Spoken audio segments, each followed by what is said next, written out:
I never imagined I'd be the kind of woman who would involve myself in my husband's career, not like that, anyway.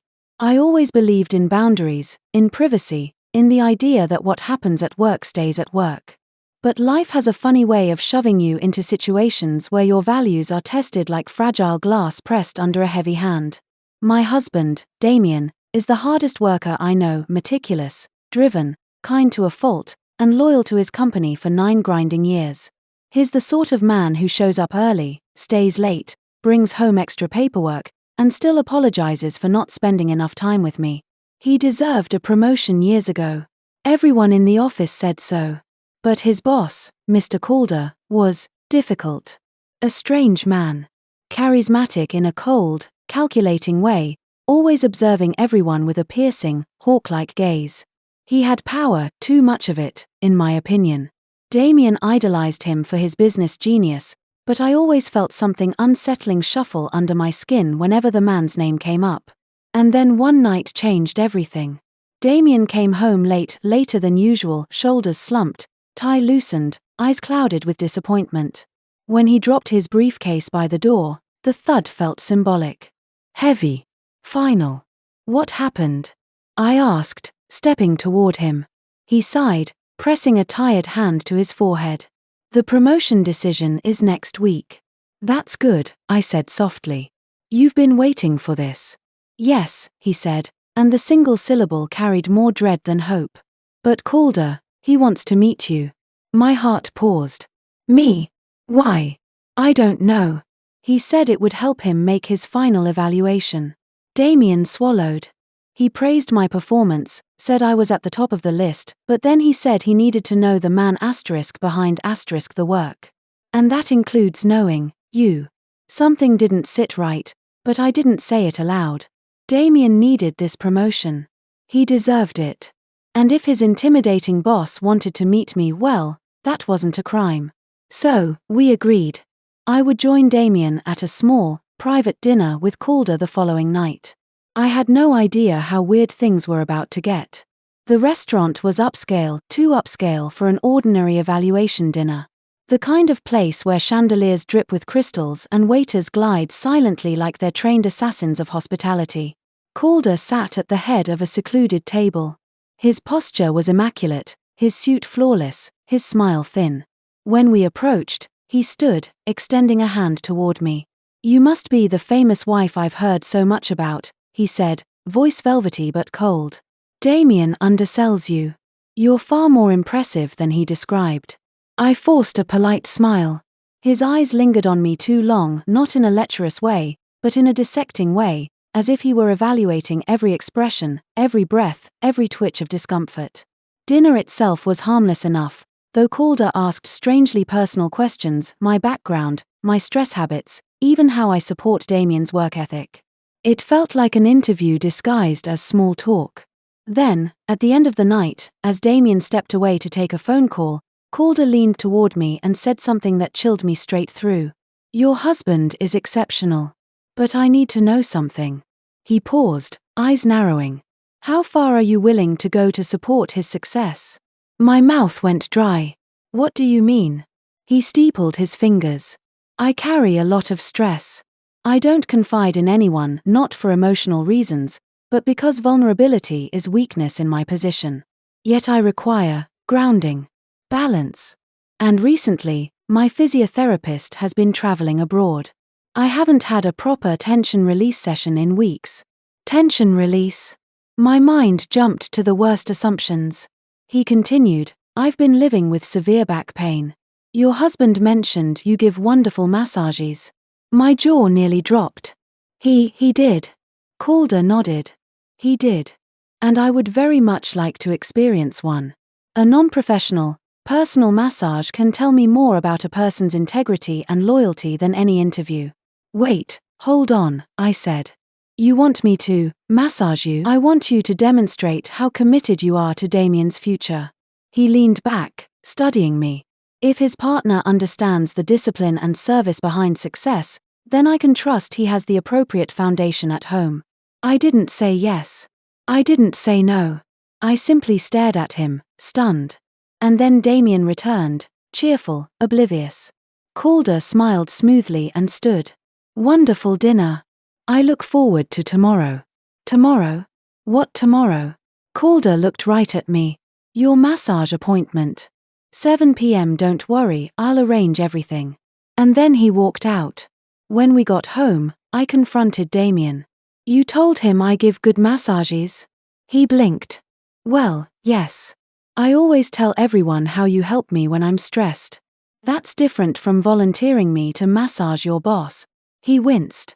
I didn't volunteer you. I was just talking. I didn't know he'd take it like that. I rubbed my temples. Damien, this feels wrong. I know, he whispered, shoulders sagging. But at this point, I need this promotion. I've put everything into that company. Everything. His voice cracked slightly, and my heart squeezed. I loved him.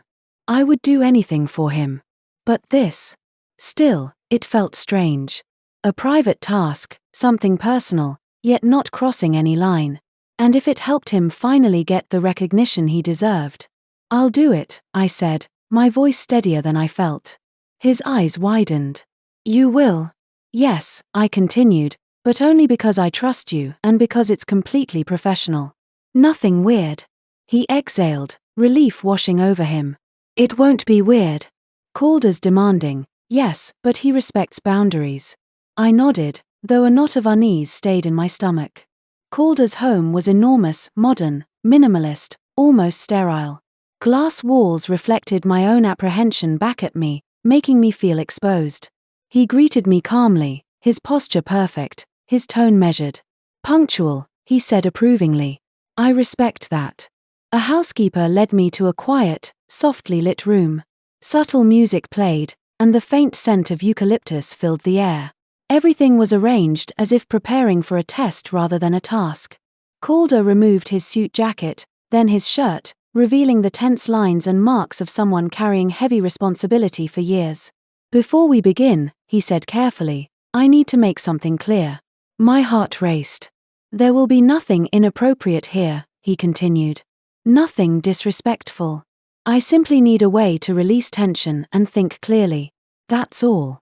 I exhaled, a mix of relief and lingering skepticism. I nodded. Okay. I can do that. As I began, focusing on easing the tension in his shoulders, I noticed the way he controlled his breathing, the subtle signs of fatigue and stress etched into his movements. You're precise, he murmured. It's clear why Damien performs so well. He has a foundation of support that most people lack. I didn't respond.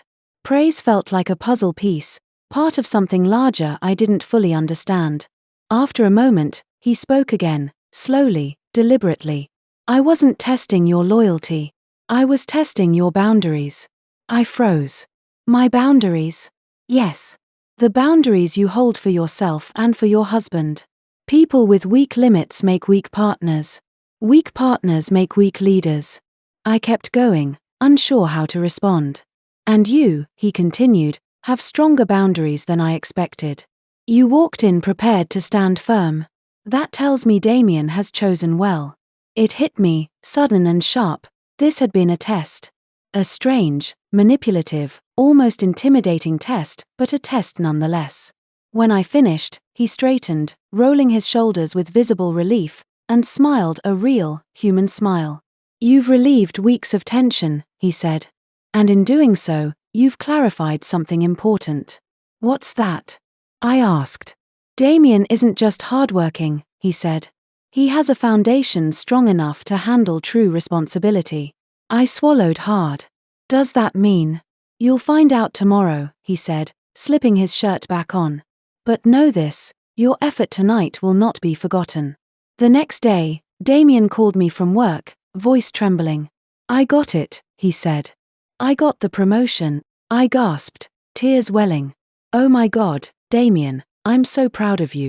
He laughed, a sound full of joy and disbelief. Calder called me into his office and said he's never been more confident in a decision. He said I have rare stability in my foundation. I didn't know what that meant, but I do, I whispered. And I did. Calder didn't want my body. He wanted my character. My reaction. My boundaries. He wanted to see what kind of person stood behind the man he was about to promote. Twisted. Maybe. Extreme. Definitely. But effective. That night, Damien and I celebrated quietly at home, just the two of us, a bottle of cheap champagne, and a small cake from the grocery store. Simple. Perfect. At one point, he cupped my face and whispered, "I don't deserve you." "Yes, you do," I said. "And if I had to do it all again, I would." "Even the massage?" he asked, half teasing. I shrugged. It was weird. And stressful. But in a strange way. I think Calder was testing *U*, not me. Damien blinked. How? Because a leader is judged not just by who they are, but by who they choose to build their life with. He stared at me, eyes softening. "I guess that makes you part of the promotion package," he joked. I smiled back. "Maybe I am. People say relationships shouldn't influence work. People say partners should stay out of professional matters. But life isn't that simple. Sometimes, the weight of someone's success rests not just on their shoulders, but on the shoulders of the person who loves them. And sometimes, the greatest tests come disguised as the strangest requests. I didn't betray myself. I didn't betray my husband. I didn't do anything shameful. I simply gave a man a massage, a strange, tense, anxiety-filled massage, yes, but nothing more. And from that, a door opened. A door my husband had been knocking on for 9 long years. And if supporting my husband required stepping into discomfort, confronting a powerful man, and proving my own strength, then I would do it again. Because in the end, it wasn't about Calder. It was about us. About proving that behind every strong man is not a woman who sacrifices herself, but a woman who knows her worth, stands her ground, and chooses to support him without losing herself. And that, ironically, is what earned my husband his promotion. For a few days, everything felt perfect. Damien was glowing, actually glowing, as if the promotion had lit some spark inside him that had been dim for years. He came home early, brought me flowers for the first time in months, and even surprised me by cooking dinner on a Tuesday night. I knew how badly he'd needed that validation, how long he'd been doubting whether he truly belonged in leadership. But success changes people. Sometimes subtly. Sometimes like a sudden shift in wind. And sometimes, it exposes things you never saw coming. It started small. Damien became preoccupied. At first, I thought it was normal, new responsibilities, new expectations, new pressure. But then the preoccupation grew into something sharper, more restless. He'd check his phone constantly. He'd reread emails. He would get up in the middle of dinner because Calder needs a quick response. I tried not to take it personally. But the man who used to vent to me about everything, the man who shared every little frustration, was suddenly guarded. And then, 3 nights after the promotion, he came home late again. Really late. I was sitting on the couch in my pajamas, pretending to watch a show but mostly listening for the sound of the door.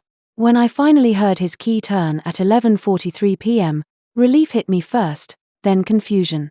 He came inside with a strange expression. Not sadness. Not anger. Something closer to conflict. "Long day?"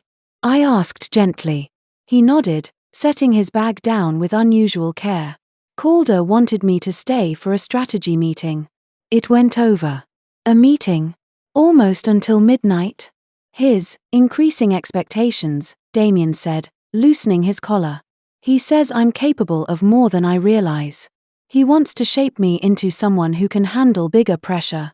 I didn't like the sound of that. Calder didn't strike me as the nurturing, mentor type.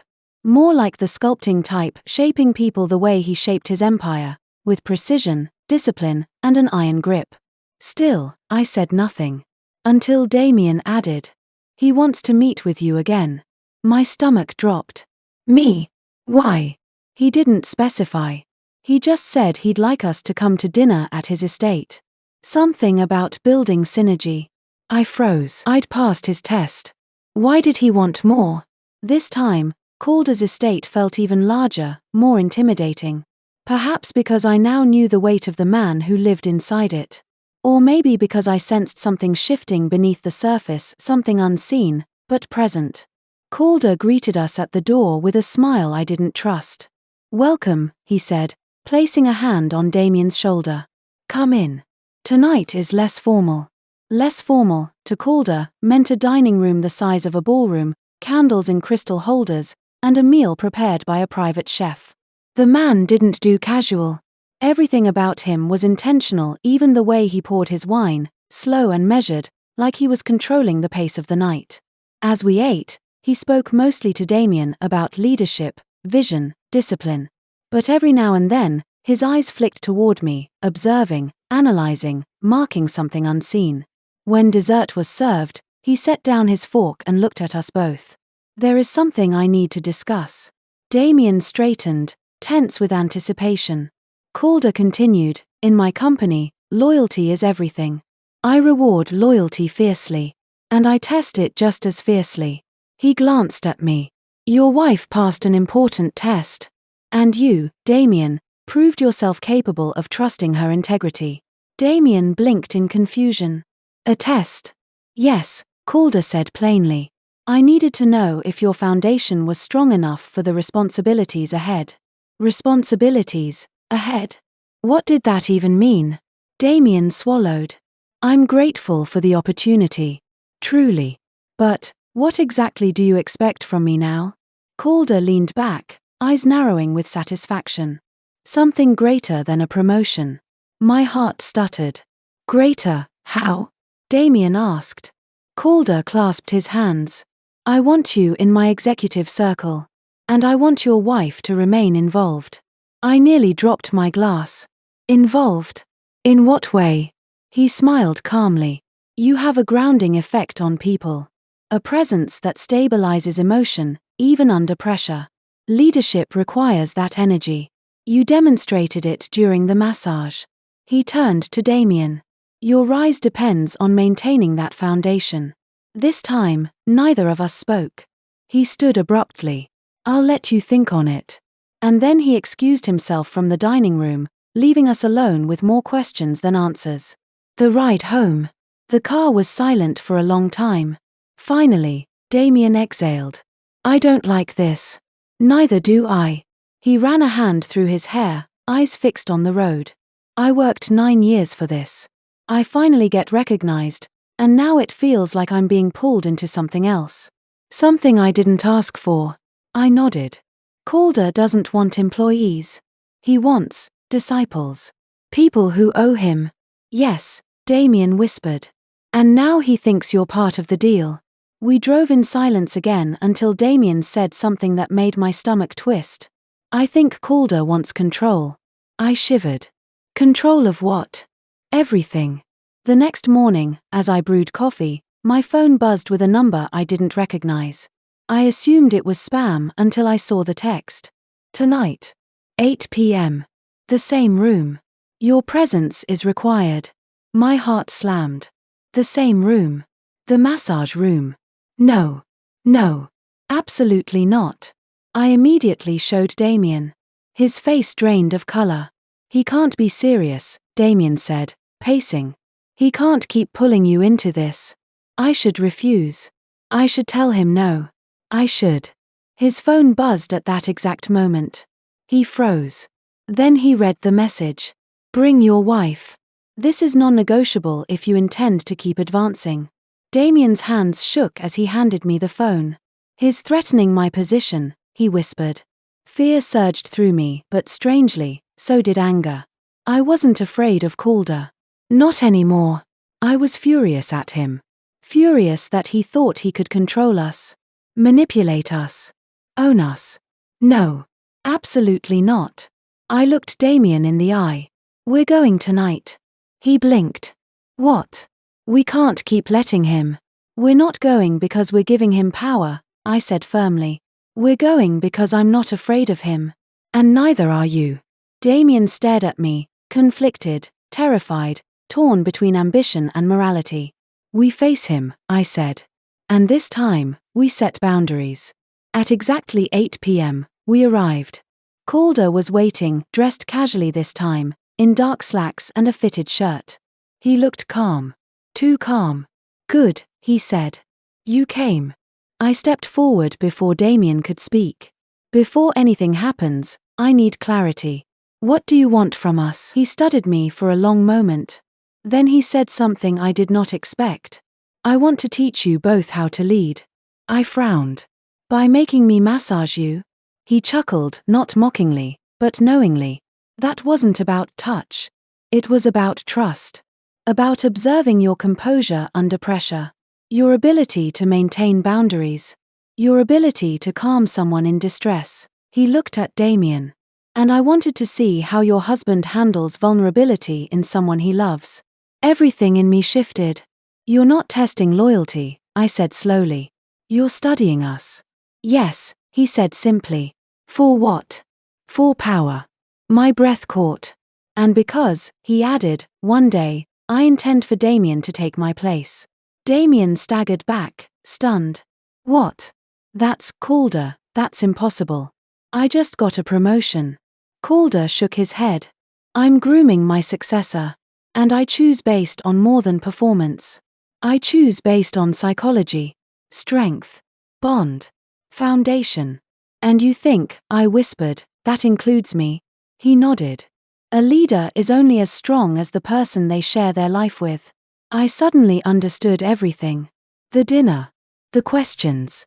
The massage. The evaluation. He was choosing us. Not just Damien. Us. My voice shook. Then why threaten us? Why make this feel like intimidation? Calder paused, actually paused, as if considering honesty for the first time.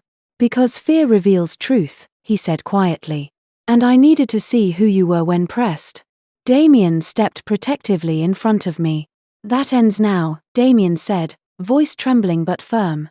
If you want me to lead under you, then you stop involving my wife. She is not part of your tests anymore. Calder's eyes flicked to me, then back to Damien. A slow smile tugged at the corner of his mouth. Good, he said. You're finally using your voice. He stood, walked past us, and opened the door. This test is over. And then he left the room, without another word. Damien and I sat there for a long time, absorbing everything. The silence was heavy, not fearful, but stunned. Finally, he whispered, do you think is done? I exhaled. With me? Yes. With you? Probably not. Damien rubbed his face. I feel like I just walked through fire. You did, I said softly. But you didn't burn. He looked at me with a mix of fear and gratitude. I don't know where this is going, he whispered. But I know I can't do it alone. You won't, I said. But you also won't lose yourself to him. Promise me that. Damien took my hand. I promise.